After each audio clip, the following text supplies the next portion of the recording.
am Ann Bocchini-Pack, and I am the co-founder and director of advocacy for Prepare. I am the formerly incarcerated co-founder, and I did the first 5 years of my work behind the walls of MCIW, Maryland's Women's Prison, and I've continued to scale since I returned home.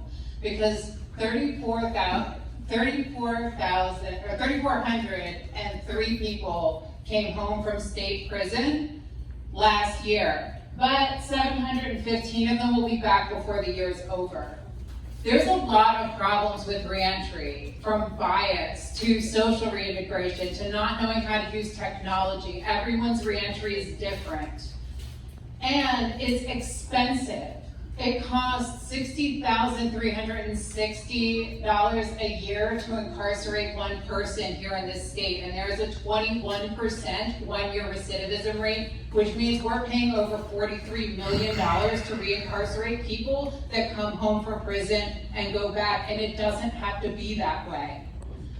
Prepare has 121 people in the community. After a very long pipeline, we have a 1.7% recidivism rate, which means this year we saved Maryland $1.4 million.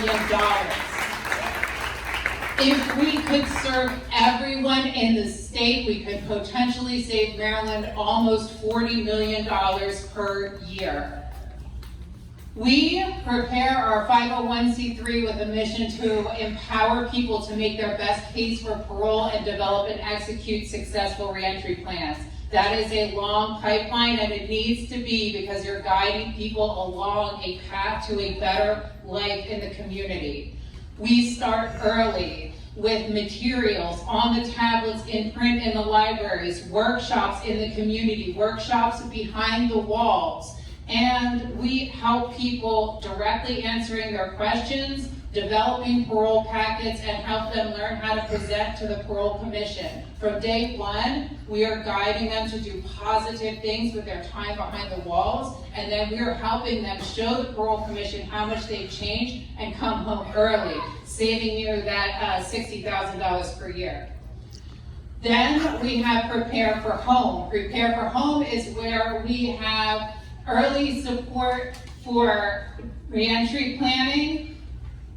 We have early support for reentry planning prior to a parole hearing or prior to a release. DPSCS just does it about 6 months prior to release, which does not help you at a parole hearing. We do an assessment, we build an individualized and robust plan that includes everything down to the food bank and the clothes bank you can go to.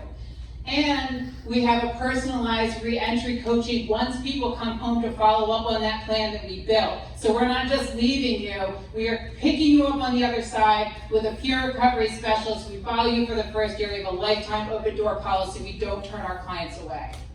We have a lot of traction and connection with the state, with community partners. We work with DPSCS, we work with the city. And we are building the future of reentry needs assessment right here with Be More Designful. We have an AI project currently being built to do a lot of the administrative tasks of building those reentry plans, so our human peer specialists can focus on those human connections and getting people home efficiently and saving us money. But this is the dream, right? This is the dream, to have a successful person come home in the community working with one of our peers, and this is the dream right here. Somebody who has come home from the community, and here I stand almost 3 years later, telling you that we need to support people when they come home, not just because we don't want them to go back to prison and cost us money, but because we want them to do stuff like this and better our communities. Thank you so much for investing in our dream. Hey!